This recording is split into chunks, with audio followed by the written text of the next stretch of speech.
गंगाजल निर्मल प्रातः स्मरणीय पुण्य श्लोका मातुश्री अहिल्याबाई, मतलब शिव मंदिर में जलती निरांजन का अलौकिक ज्योतिर्मय पुंज।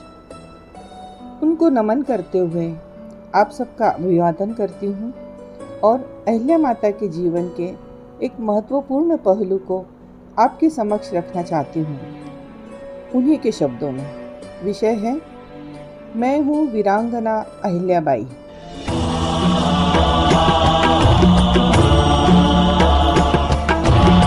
महेश्वर की दिनचर्या अभी व्यवस्थित रूप से शुरू ही हुई थी कि एक संकट की आहट राज्य पर सुनाई देने लगी। मुझे आजकल गंगोबा तात्या की गतिविधियाँ कुछ संदेहास्पद लग रही थी। मेरी आशंका सच साबित हुई। मुझे सूचना मिली कि गंगोबा तात्या ने राघोबा दादा को पत्र लिखा है कि बाई साहब शोक सागर में डूबी हैं, संपत्ति लावारिस है, आप आकर संपत्ति का कारोबार संभाल लें, आपका तुरंत आना समयोचित होगा। मैं गंगोबा तात्या के षड्यंत्र को तुरंत समझ गई। वे अपने रिश्तेदार को होलकर राज्य का वारिस बनाना चाह रहे थे। मैं गंगोबा तात्या का षड्यंत्र विफल करने में जुट गई।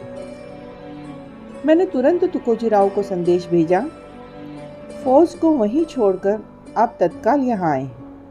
अगर भोजन कर रहे हो तो पानी यहाँ आकर पिए।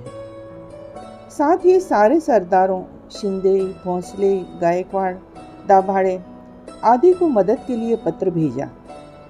वे सभी मेरी मदद के लिए तैयार हो गए। मेरी खुफिया तैयारियों से अनजान गंगोबा तात्या सद्भावना का आवरण लपेट हमसे मिलने आए।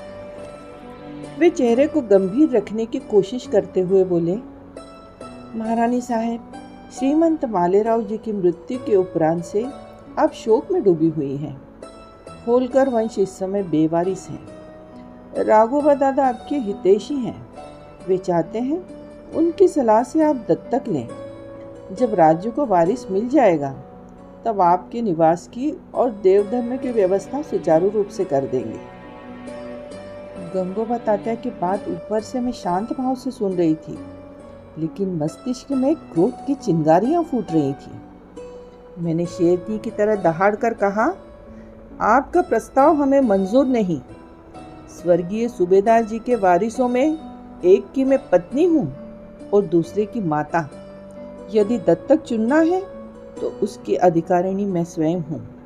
न मैं यह अधिकार किसी को दूंगी और न ही किसी को नजराना दूंगी।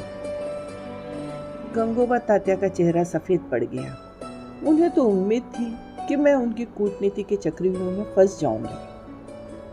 थोड़ा ही समय गुजरा था कि सूचना मिली, गंगोबा तात्या और राघोबा दादा बड़ी फौज लेकर क्षिप्रा तट तक आ पहुंचे हैं। गंगाधर तात्या की दगाबाजी देख मुझे बहुत मनस्ताप हुआ। राज्य को वारिस नहीं देख वे राज्य पर चढ़ाई करने आ रहे थे। मैं हरकुबाई सासू माँ से क्रोध से तमतमाते हुए बोली, गंगाधर तात्या और राघोबा दादा मुझे स्त्री होने के नाते यदि कमजोर समझ रहे हैं तो ये उनकी भूल है। मैं डरने वालों से नहीं हूँ। कंधे पर भाला लेकर जब युद्ध के मैदान में उतरूंगी तो न जाने उनके कितने सैनिकों को मौत के घाट उतार दूंगी। मैंने तुरंत युद्ध की तैयारियां शुरू कर दी। मैंने 500 महिलाओं की सेना तैयार की और उनको भरपूर गोला बारूद और शस्त्र दिए ताकि उनमें और अधिक शक्ति का संचार हो। शिंदे, गायकवाड़ और तुकोजीराव की फौज सामना करने के लिए सज्ज खड़ी थी। मेरे लाडले हाथी को भी सजाया गया था। हाथी के अंबारी के चारों कोने में बाण रख दिए थे। मैं हाथी पर सवार हो युद्ध के लिए चल पड़ी। मेरी प्रजा मेरा भव्य स्वागत कर रही थी। मुझ पर फूल बरसाए जा रहे थे, आरती उतारी जा रही थी। मेरा पुण्य श्लोका वीरांगना होलकर कुलभूषण होलकर कीर्ति ध्वजा युगांधरा नाम से जयघोष हो रहा था। मैंने फिर पत्र लिखकर राघोबा दादा को संदेश पहुंचाया। मुझे असहाय अबला स्त्री समझकर मेरा राज्य हड़पना चाहते हो तो सावधान हो जाओ। मैं तुम्हारे इरादे कभी पूरे नहीं होने दूंगी। और एक बात अच्छी तरह से समझ लो, अगर मैं युद्ध में हार भी गई तो मुझे कोई दोष नहीं देगा, पर तुम अगर मुझसे युद्ध में हार गए तो एक महिला से हार का कलंक तुम्हें जिंदगी भर सहना होगा। तुम जिंदगी भर दुनिया को मुंह दिखाने के काबिल नहीं रहोगे। ये कलंक जिंदगी भर तुम्हारा पीछा करता रहेगा।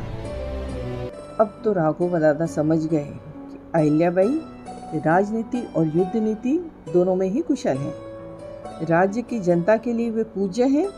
सारे सरदार और श्रीमंत पेशवा खुद उनके साथ हैं। अब तो पीछे हटने में ही समझदारी है, नहीं तो जन्म भर एक स्त्री से युद्ध हारने का कलंक सहना पड़ेगा। उन्होंने तुरंत पैंतरा बदला और मुझे पत्र से संदेश भेजा। गंगा जल निर्मल मातोश्री अहिल्याबाई, आपका कुछ गैर समझ हुआ है। हम इंदौर पर हमला करने नहीं आए हैं। हमें तो आपके पुत्र मालेराव जी के निधन का समाचार मिला। हम उसी के निमित्त सांत्वना देने आपके पास आ रहे हैं। तुकोजीराव ने तुरंत इस पत्र का जवाब देते हुए संदेश भेजा। मातोश्री को पुत्र शोक हुआ है, उसके लिए अगर आप सांत्वना प्रकट करने आना चाह रहे हैं तो उसके लिए इस विशाल फौज की क्या आवश्यकता है। अगर आप सांत्वना देना चाहते हैं तो अकेले ही इंदौर आए, आपका स्वागत है। फिर तो राघव दादा को लेकर तुकोजीराव इंदौर आए। मेहमान नवाजी की गई और जाते समय कई उपहार भी दिए।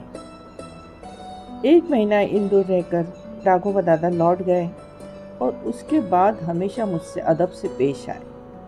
उनके साथ ही दूसरे लोग भी समझ गए कि जिसे सूबेदार मल्लाराव ने राजनीति, कूटनीति और युद्ध नीति में शिक्षित किया है, उन्हें किसी भी क्षेत्र में परास्त करना मुश्किल है। मैंने सिद्धेश्वर से प्रार्थना की, हे सिद्धेश्वर, हमेशा मेरे राज्य की और मेरी प्रजा की रक्षा करना। नमस्कार।